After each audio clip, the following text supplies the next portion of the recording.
When you share your food, you share your heart. So what's on your table this holiday season? Save on your festive feast at Kroger with delicious deals on all the holiday classics. Or wow the crowd with something new, like a quinoa stuffed butternut squash. It's sure to add a pop of color to your spread. How about a sweet potato casserole with a crunchy oat streusel topping, made with care for the sweet tooth and the savory tooth? With Kroger, fill your table with love and watch as your guests' hearts get as full as their bellies. Kroger, fresh for everyone. Want to shop Walmart Black Friday deals first? Walmart Plus members get early access to our hottest deals. Join now and get 50% off a one-year annual membership. Shop Black Friday deals first with Walmart Plus. See terms at walmartplus.com.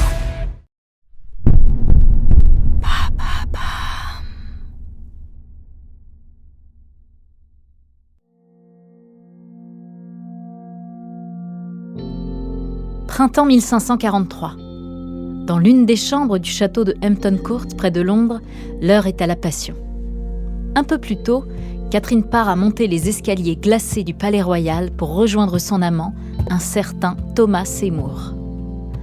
Après 2 mariages de raison, qui se sont soldés par la mort de ses époux, la jeune veuve est enfin libre d'aimer. Et elle ne s'en prive pas. Thomas lui a tout de suite tapé dans l'œil. Cet amiral est un véritable Apollon, qui a sculpté son corps à force d'entraînement militaire et d'aventures périlleuses en mer. Depuis quelques mois, ils vivent une idylle d'une telle intensité qu'ils songent à se marier. Cette nuit d'amour les a épuisés.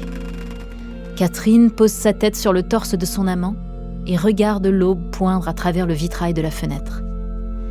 Elle est mélancolique, tout à coup.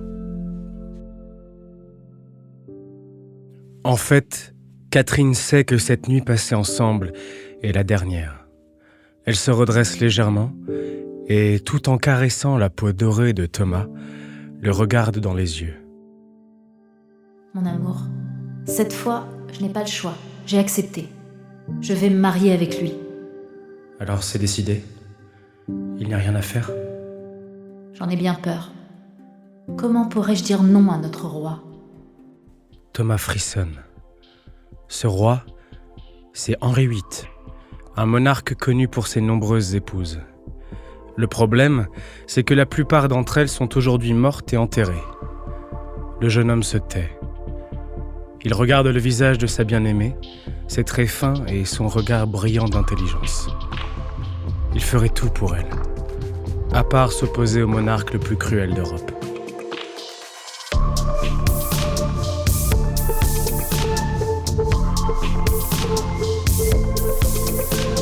Vous écoutez À la folie pas du tout. Il y a des histoires qui ont défini notre vision de l'amour avec un grand A. Mais au-delà de la romance, il existe un envers du décor qu'on ne connaît pas toujours. Dans ce podcast, plongez dans les plus beaux moments d'amour. Comme dans les pires. Dans cette saison, nous allons remonter le temps et vous raconter la relation entre Catherine Parr et Henri VIII. Un roi d'Angleterre qui s'est montré si cruel avec ses épouses qu'il a inspiré le personnage de Barbe Bleue. Au sein du chaos religieux du XVIe siècle, la jeune femme a agi en véritable stratège pour gagner la confiance de son époux tyrannique. Et surtout pour sauver sa peau. Quelques mois plus tôt, dans l'un des nombreux salons qui jouxtent ses appartements royaux, Henri VIII est assis près d'un feu. Le roi, issu de la famille Tudor, tient à peine dans le fauteuil qu'on lui a installé. Entre son poids démesuré et sa taille exceptionnelle pour l'époque, sa silhouette en terrifie plus d'un. Il grommelle dans sa barbe grisonnante et parcourt un traité de théologie d'un air distrait. Depuis une vingtaine d'années, le protestantisme gagne du terrain en Europe et le roi est bien décidé à mener d'importantes réformes religieuses en Angleterre. Il veut créer une nouvelle église, à mi-chemin entre le catholicisme et le protestantisme. Cette volonté va donner naissance à l'église anglicane. Il referme son livre, pensif, et soupire. Depuis la mort de sa dernière épouse, Catherine Howard, il a perdu goût à la vie. Son quotidien lui semble morne et sans saveur. Le roi lève la tête, attiré par l'arrivée de 2 jeunes femmes dans la pièce. L'une d'elles attire immédiatement son regard. C'est une femme d'âge mûr pour l'époque, elle a une petite trentaine d'années. Cela fait plusieurs fois qu'il la croise. Pour lui, c'est bien simple. Elle est la plus belle femme de la cour. On l'a dit pieuse et loyale. Ses 2 précédents mariages sont connus de tous. Et même si elle n'est pas de sang royal, elle vient d'une des familles les plus riches du pays. Pour le roi, c'est donc un parti sérieux. Son nom ? Catherine Parr. Les 2 amis saluent Henri d'une courbette et quittent la pièce, laissant le roi rêveur. Pour la première fois depuis des mois, il a un léger sourire. Pendant les semaines qui suivent, le roi mène une course sans relâche à Catherine. Il a décidé qu'elle régnerait à ses côtés. Il veut faire d'elle la femme la plus puissante du pays. Lorsque le monarque baise la main de Catherine pour la première fois, la jeune femme tremble de tout son corps. Elle est terrifiée par cet homme colérique, dont les éclats de voix résonnent tous les jours dans les couloirs du château. Jusqu'à son arrivée à la cour en février 1543, Catherine vivait dans le nord du pays, loin des rumeurs et des cancans. Mais malgré la distance, elle connaît la réputation cruelle du roi Tudor et le sort des 5 épouses qui l'ont précédé. Divorce, accident, condamnation à mort, entre caprices amoureux et féminicide, Henri ne s'encombre jamais de scrupules quand il est question des femmes de sa vie. La fameuse Catherine Howard, celle qui a plongé Henri dans la mélancolie, est en effet décédée l'année précédente. Mais dans cette histoire, le roi n'est pas vraiment à plaindre, puisqu'il a lui-même décidé qu'elle serait décapitée. Un seul homme a tenté de s'opposer à lui sur ce sujet, et pas n'importe qui, le pape de l'Église catholique.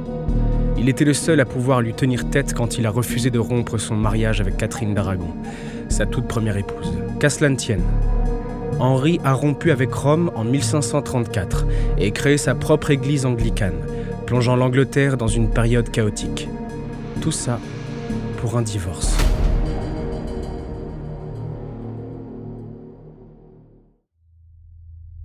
En 1543, c'est donc sur Catherine Parr qu'il jette son dévolu. Et il insiste lourdement pour qu'elle accepte. L'honneur est trop grand, monseigneur. Je ne crois pas être à la hauteur de ce rôle. Que diriez-vous d'une maîtresse plutôt qu'une épouse ? Tous les prétextes sont bons pour le décourager. Mais au bout d'un moment, la jeune femme comprend qu'elle n'a pas le choix. Si elle veut rester en vie, elle doit accepter sa proposition. Lorsqu'elle lui dit oui, son cœur se serre. Ses rêves de mariage d'amour se brisent en 1000 morceaux.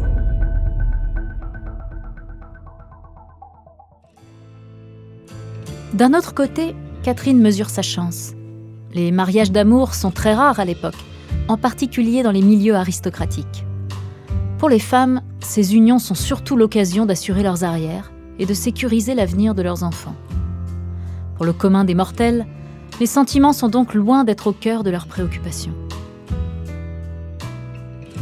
Catherine sait qu'en se mariant avec Henri, elle se met en danger, certes. Mais si elle se débrouille bien, elle pourrait aussi gagner une influence considérable sur la cour.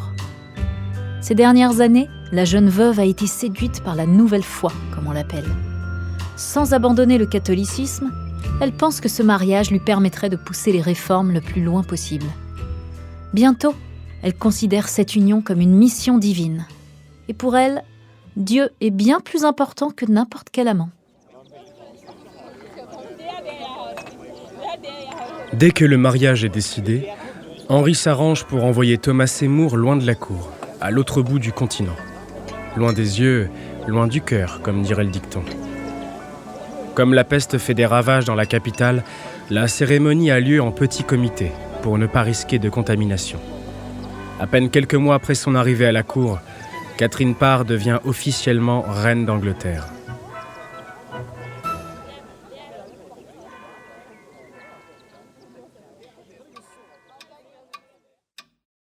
Au milieu de sa nuit de noces, Catherine se réveille avec un haut-le-cœur et quitte le lit pour ouvrir la fenêtre.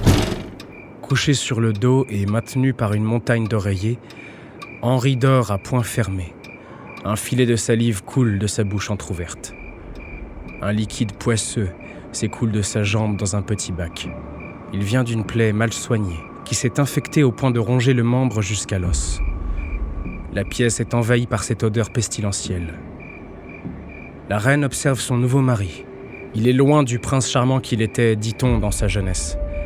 À 50 ans passés, l'athlète aux yeux bleus s'est changé en un vieil homme malade et obèse, qui souffre de la goutte et du diabète, et dont le corps pourrit littéralement sur place. Chaque jour, plusieurs personnes doivent l'aider à se lever, à se coucher, à se laver. Il peut à peine se déplacer et ces gens ont même mis en place un système élaboré de courroies et de poulies pour l'aider à monter les escaliers. Autant dire que sa nuit de noces était bien loin de l'extase qu'elle a brièvement connue avec le beau Thomas. Même si, bien sûr, elle l'a assuré du contraire.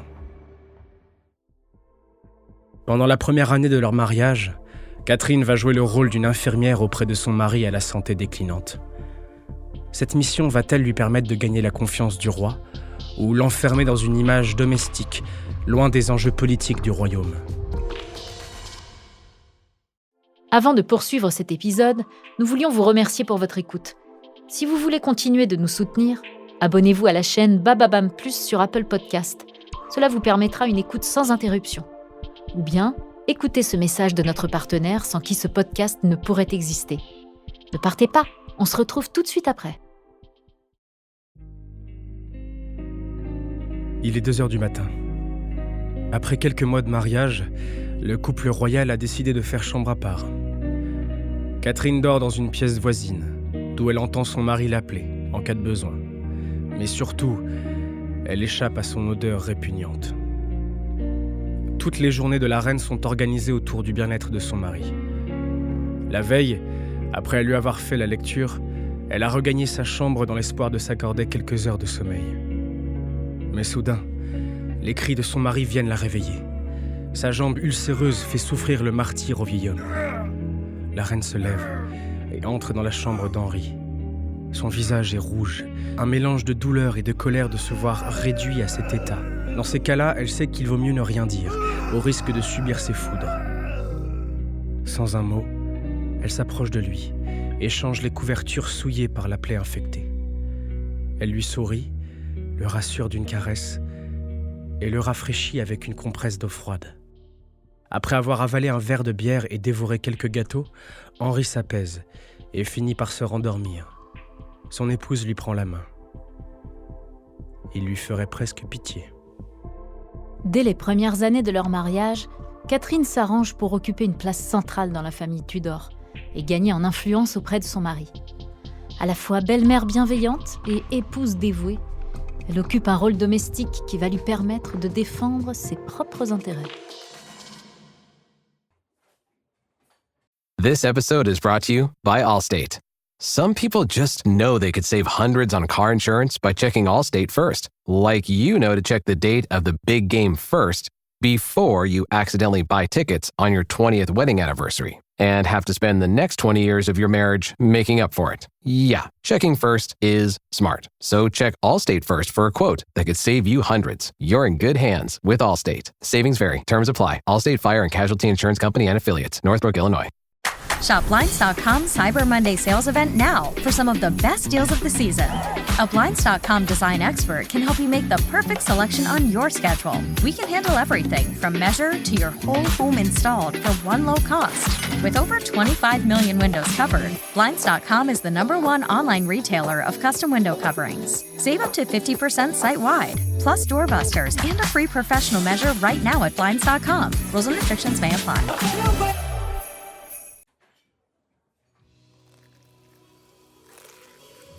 Dans la salle de réception du palais, Catherine et Henri se sont retrouvés pour un déjeuner informel. Comme toujours, le bouffon, les dames de compagnie et autres conseillers entourent le roi, qui n'est jamais vraiment seul. La veille, les médecins sont parvenus à drainer sa blessure. La douleur est moins forte et Henri a retrouvé les couleurs. Ses éclats de rire envahissent la pièce alors que son bouffon se moque du grand rival d'Henri, le roi de France, François Ier. Catherine sourit. Elle a pris ses marques dans le palais et auprès de sa nouvelle famille. « Henri, mon roi, que diriez-vous d'inviter vos enfants à dîner ce soir ?» Le monarque est tellement surpris qu'il en laisse tomber sa fourchette. Ses enfants, Élisabeth, Marie et Édouard, sont le fruit de ses anciens mariages. Édouard, en tant qu'unique héritier mâle, est promis au trône. Il est littéralement un enfant roi. Avec ses filles, c'est un peu plus compliqué. Le roi s'est mis en tête qu'il n'était pas leur père biologique. En un rien de temps, les 2 fillettes ont été accusées d'être des bâtardes et écartées de la succession au trône. Depuis, elles vivent dans la peur du lendemain. Catherine, elle, s'est prise d'affection pour ses beaux enfants. Quand les gens de la cour ne voient en Édouard qu'un futur souverain, elle le traite comme le petit garçon qu'il est, avec douceur et fermeté. Elle assure l'éducation de Marie et Élisabeth et défend subtilement leurs intérêts auprès du roi. En un mot, la reine est une belle-mère attentionnée, qui a bien l'intention de protéger les jeunes Tudors. Henri la regarde avec un sourire. Sa bonne humeur prend le pas sur sa suspicion. Après tout, pourquoi pas? Invitons les enfants. Le Catherine Effect se fait très vite sentir. Grâce à ses initiatives, la famille royale est plus soudée que jamais. Au printemps 1544, soit moins d'1 an après son mariage avec Catherine, Henri ratifie le 3e acte de succession qui rétablit Marie et Élisabeth dans l'ordre d'accession au trône. Pour la reine, c'est une première victoire.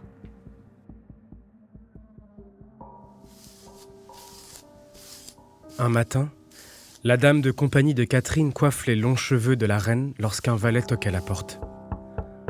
Catherine est impatiente. Elle sait ce qui va arriver.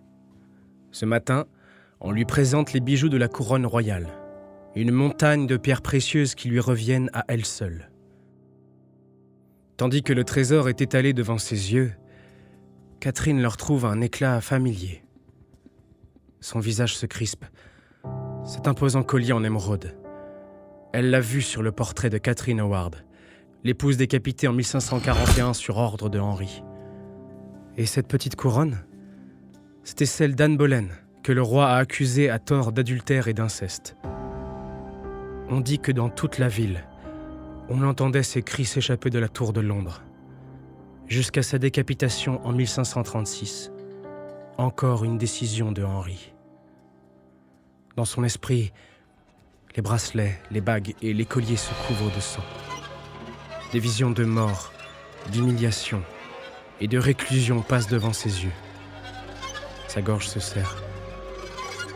Survivra-t-elle à Henri? Ou finira-t-elle ses jours abandonnée de tous, comme Catherine d'Aragon, à qui le roi reprochait de ne pas lui avoir offert d'héritier mâle?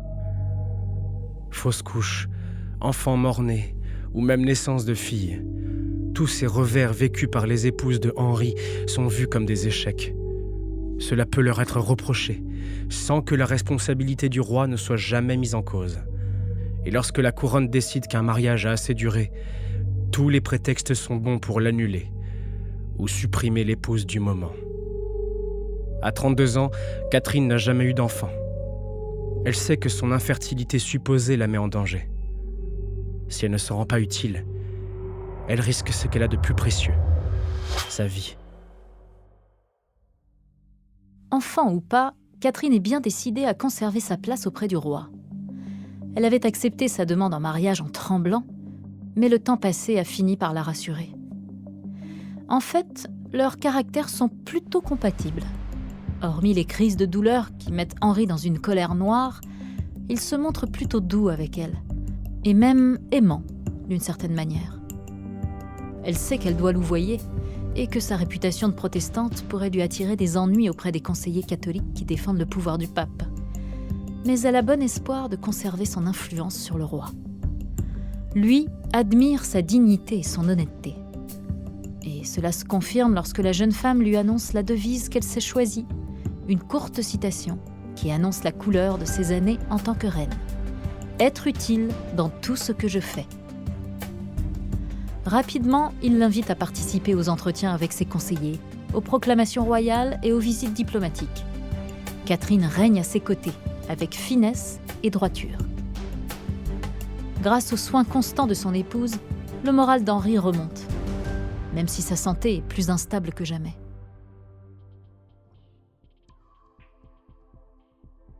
Avec sa démesure habituelle, il décide alors de se lancer dans une campagne militaire et part à la conquête de la France. En son absence, c'est à Catherine que la régence du royaume va revenir. comment va-t-elle assumer l'exercice du pouvoir ? Et gardera-t-elle la confiance d'Henri ? Avant de poursuivre cet épisode, nous voulions vous remercier pour votre écoute. Si vous voulez continuer de nous soutenir, abonnez-vous à la chaîne Bababam Plus sur Apple Podcast. Cela vous permettra une écoute sans interruption. Ou bien, écoutez ce message de notre partenaire sans qui ce podcast ne pourrait exister. Ne partez pas, on se retrouve tout de suite après.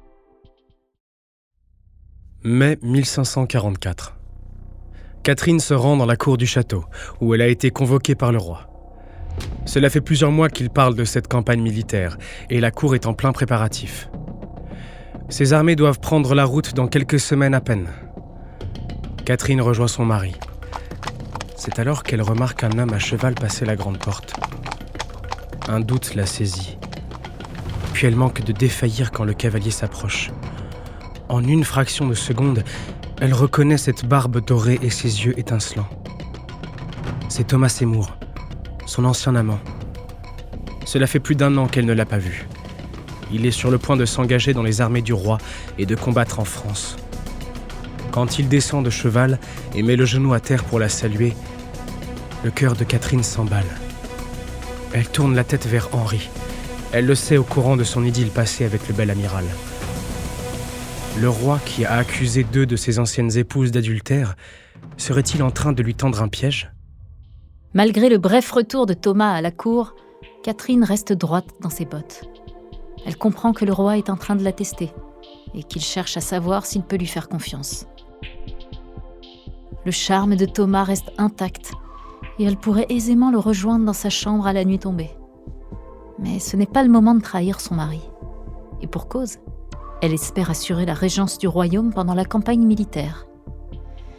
Ses sacrifices amoureux vont finir par payer. Cette année-là, c'est la confiance que lui porte son mari qui va lui permettre d'imposer sa marque sur le pays et d'ouvrir la voie aux reines à venir. The holiday season officially starts when you get that first card in the mail. Shutterfly makes it easy to add more meaning to the everyday with hundreds of holiday card designs that can be personalized in seconds with your favorite photos from this year. Select your greeting, customize the color, and even add little extras like personalized foil to make a holiday card that really shines. Enjoy 40% off with code SMILE40 at Shutterfly.com and send something meaningful this year. See site for more details. With Uber Reserve, good things come to those who plan ahead. Family vacay? Reserve your ride as soon as you book your flights. To all the planners, now you can reserve your Uber ride up to 90 days in advance. See Uber app for details.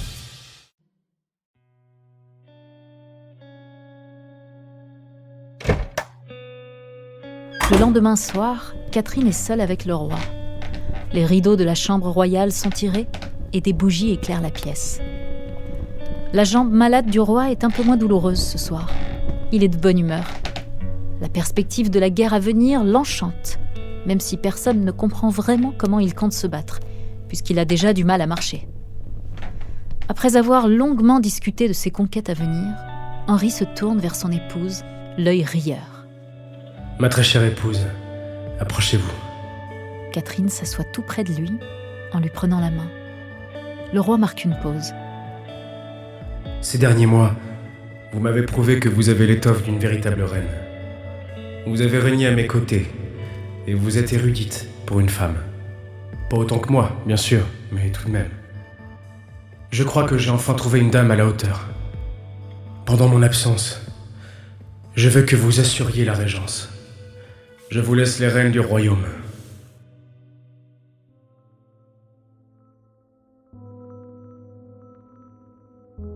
La reine l'espérait sans y croire. Avant elle, seule Catherine d'Aragon avait été nommée régente par Henri. Mais c'était une princesse qui avait été élevée pour régner. Catherine, elle, est une femme du peuple, même si elle vient d'une famille fortunée. Elle a bénéficié d'une éducation humaniste, mais personne ne lui a appris à gérer un royaume. Il n'est pourtant pas si étonnant qu'Henri lui porte une telle confiance. Leurs longs débats sur la chose religieuse et les réformes à mener lui ont prouvé son intelligence. Le roi l'a même encouragé à écrire ses réflexions et à poursuivre ses ambitions intellectuelles. Tous les matins, la reine s'attelle à l'écriture d'un manuscrit qui sera même publié quelques années plus tard. les lamentations d'un pêcheur. Grâce à Henri, elle peut exercer le pouvoir et encourager encore un peu plus la réforme. En juillet 1544, le roi et son armée prennent la route. Le château est vide, tout à coup. Seules les femmes et quelques proches de la couronne peuplent les couloirs. L'absence d'Henri ne berne pas Catherine. Elle sait qu'il a des yeux au château. Chacun de ses gestes sera épié et tout lui sera rapporté. En tant que femme et fervente réformiste, sa présence sur le trône n'est pas toujours vue d'un très bon œil. Le moindre faux pas risque d'être déformé, amplifié et causer sa perte.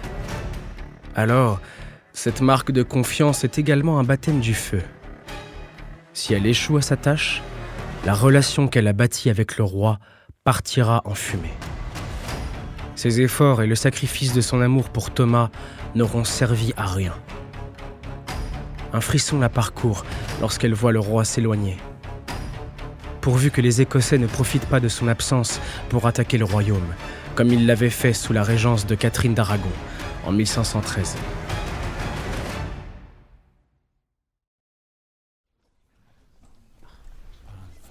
Un mois plus tard, en août 1544, Catherine administre une session royale. Elle a vite trouvé ses marques dans le conseil de régence où elle compte plusieurs alliés. Ce matin-là, on lui délivre un message d'Henri. Le roi lui assure que tout va bien, qu'il aura conquis Paris dans quelques jours. La salle reste silencieuse après la lecture du mot. Tout le monde sait que la campagne militaire est en réalité un échec, que le roi n'accepte pas sa défaite. Mais personne n'est prêt à aborder le sujet devant la reine, qui sourit et balaie l'assemblée du regard. Très bien, dans ce cas, continuons à soutenir l'armée victorieuse de notre roi. Sœur Seymour, où en sont les approvisionnements de nourriture ? Notre budget est-il tenu comme je vous l'ai demandé ? Oui, ma reine, tout est sous contrôle. Ce matin-là, la réunion de travail dure plusieurs heures. Catherine inspecte chaque détail, demande à vérifier chaque ligne de dépenses. Après quelques jours de surprise, les membres du conseil se sont habitués à cette reine déterminée et calme, à 1000 lieues de son imprévisible mari. Administration de guerre, proclamation royale, défense des frontières du Nord contre l'ennemi écossais, la reine est sur tous les fronts. Bientôt, son sens inné du pouvoir fait d'elle une des personnes les plus respectées de la cour. En particulier dans le regard de ses belles-filles, Marie et Élisabeth. Ayant été témoins des mariages catastrophiques de leur père, les filles d'Henri observent Catherine avec attention. Comment a-t-elle réussi à défendre ses intérêts devant les yeux impitoyables de ce roi qui a tué leur propre mère ? Après avoir tout fait pour les rétablir dans l'ordre de succession, Catherine montre aux futures reines d'Angleterre que le pouvoir n'est pas seulement une affaire d'hommes. Henri, de son côté, lui écrit des lettres pleines de tendresse. Les informations qui lui parviennent confirment ce qu'il pensait déjà. Il a enfin trouvé la femme digne de régner à ses côtés.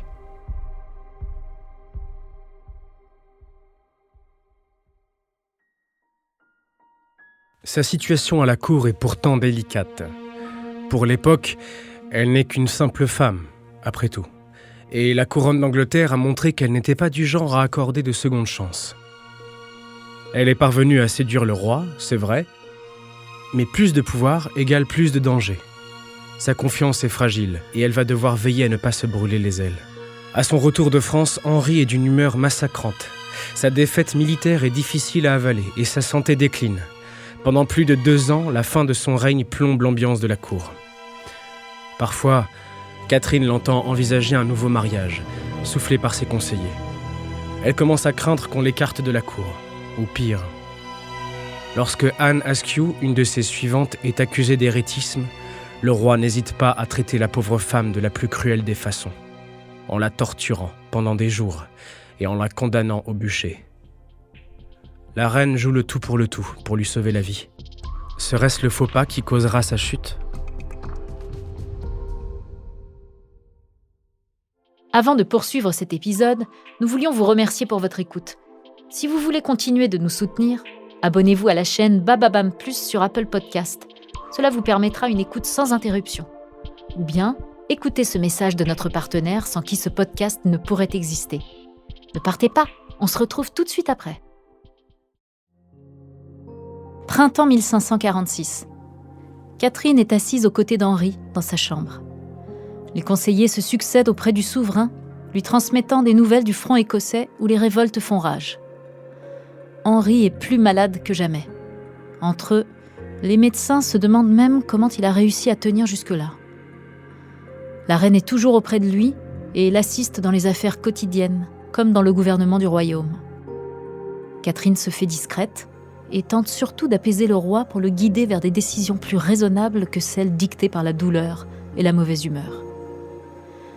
Ce matin-là, Christophe Dare, lord-maire de la ville de Londres, rend visite au couple royal. Il conseille le roi sur les décisions financières, mais aussi sur certaines questions religieuses. Après quelques minutes de discussion protocolaire, l'homme évoque un nom familier, celui de Anne Askew, qui fut l'une des suivantes de Catherine. La jeune femme, âgée d'une 20aine d'années, est accusée d'hérétisme.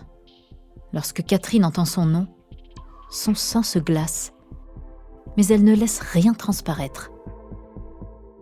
Quelques mois plus tôt, dans le plus grand secret, la reine a fait jouer ses relations pour tirer d'affaire cette protestante convaincue.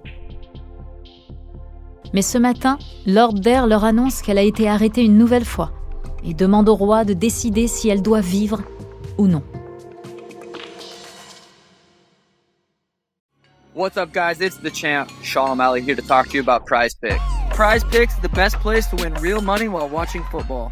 Run your game on Prize Picks. Prize Picks will give you $50 instantly when you play your first $5 lineup. You don't even need to win to receive the $50 bonus. It's guaranteed. Just download the Prize Picks app and use code Spotify. That's code Spotify on Prize Picks to get $50 instantly when you play a $5 lineup. Prize Picks. Run your game. Must be present in certain states. Visit prizepicks.com for restrictions and details. Looking for a pickup truck to get just about anything done? Look no further. The Chevy Silverado EV isn't just the most powerful Silverado ever, with next-level towing capability and technology. It also offers game-changing versatility with the available multi-flex midgate and tailgate, which means Silverado EV helps you carry large, bulky, and oddly shaped items up to nearly 11 feet in length. Chevrolet. Together, let's drive. Visit Chevrolet.com to learn more.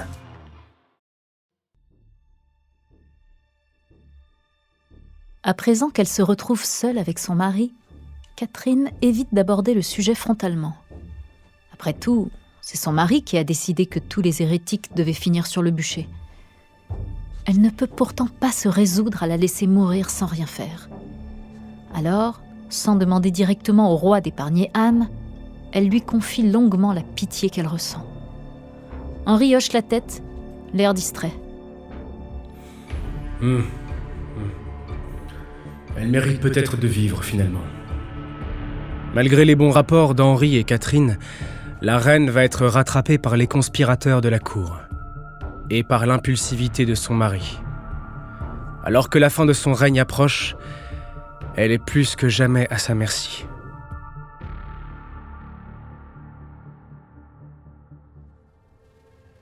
Quelques jours plus tard, Catherine se trouve dans sa chambre, seule avec sa dame de compagnie. Celle-ci semble soucieuse, ce qui n'est pas dans ses habitudes. Au bout de quelques minutes, la reine parvient à lui tirer les vers du nez. « Madame, c'est l'évêque Gardiner. Il est allé voir le roi ce matin. Je l'ai entendu dire que vous étiez une hérétique. J'ai peur pour vous, madame. » Catherine se sent vaciller et lui lance un sourire crispé. Elle devine immédiatement que son soutien à Anne Askew a provoqué la suspicion des puissants religieux catholiques qui conseillent le roi. C'était le risque, en tentant d'influencer Henri. Dans le palais royal, les murs ont des oreilles. Même une conversation entre les deux personnes les plus puissantes du pays ne reste jamais privée très longtemps. D'autant plus quand tout le monde sait que le règne d'Henri VIII arrive à son terme. La relation privilégiée de Catherine avec Édouard, le fils unique d'Henri qui s'apprête à monter sur le trône, lui donne bien trop d'influence aux yeux de la cour. Dans cette lutte pour le contrôle du jeune garçon, la reine suscite la jalousie et devient une cible à abattre. Pas étonnant que certains intéressés tentent de retourner le roi contre elle. Une fois la panique passée, Catherine souffle un bon coup. Elle n'a qu'un seul espoir de s'en sortir, implorer la pitié de Henri. Sachant que les minutes sont comptées, elle se précipite vers les appartements royaux et demande qu'on la laisse seule avec son époux. Installé dans son lit, Henri l'écoute avec un air sérieux. Ces dernières années, il s'est profondément attaché à cette femme sérieuse et déterminée, qui semblait hors de tout reproche. Les accusations de l'évêque Gardiner l'ont bouleversé. Au fond de lui, il n'a aucune envie de quitter le trône en décapitant sa dernière épouse. Le poids de ses décisions passées est de plus en plus lourd à porter. Sa mémoire est et restera tachée du sang versé.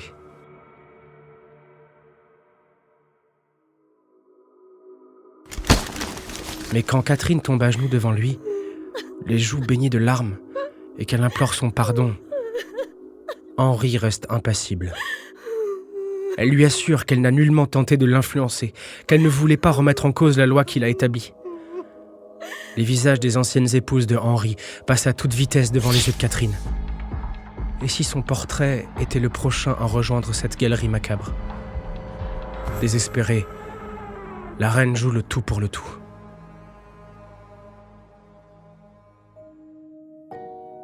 Contre toute attente, le roi prend son épouse en pitié et décide de l'épargner. Catherine réchappe de peu à la mort. Son ambition politique lui a fait prendre le risque de trop et elle s'est heurtée à la puissance et à l'inconstance de son mari. Assise dans ses appartements, Catherine frissonne en pensant à Anne. Elle n'a rien pu faire pour la sauver. Le 16 juillet 1546, près de la tour de Londres, sa suivante est morte sur le bûcher. Alors, chance ou stratégie pour Catherine ? Sans aucun doute, Catherine est l'une des femmes les plus rusées, instruites et spirituelles de sa génération. Là où bien d'autres ont laissé leur peau, elle a navigué entre les conspirations et les luttes de pouvoir, tout en conservant la confiance de son mari. Mais elle a sans doute également profité des scrupules du roi, qui, voyant le jugement de Dieu approcher, s'est adouci. Henri VIII meurt en janvier 1547. Sa longue liste d'épouses décédées le suit, à tel point qu'il aurait inspiré Charles Perrault pour le héros sanguinaire de son conte Barbe Bleue. Catherine, elle, est écartée de la cour. Jugée trop proche d'Édouard VI, nouveau roi d'Angleterre, elle devient encombrante. Elle est pourtant considérée comme la veuve légitime d'Henri VIII, ce qui fait d'elle une femme très puissante en Angleterre.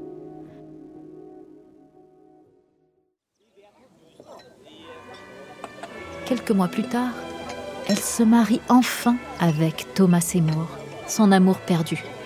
Mais ça, c'est une toute autre histoire.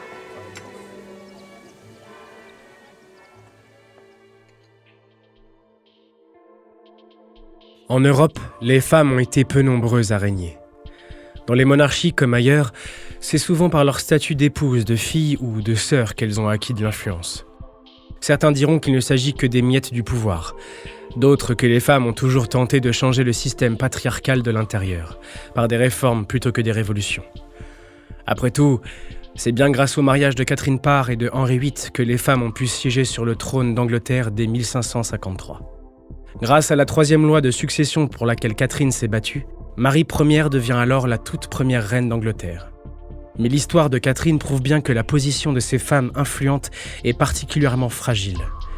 Lorsque les sentiments s'étiolent ou que les faveurs des puissants vont à d'autres maîtresses, elles sont les premières à en pâtir.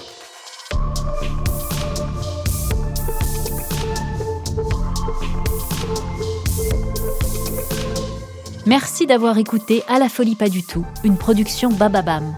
Cette saison a été écrite par Lucie Kerverne, racontée par Lucrèce Sassella et François Marion et réalisée par Jean-Gabriel Rassa et Mathieu Roch. Si l'épisode vous a plu, n'hésitez pas à laisser des commentaires et des étoiles sur toutes les plateformes d'écoute.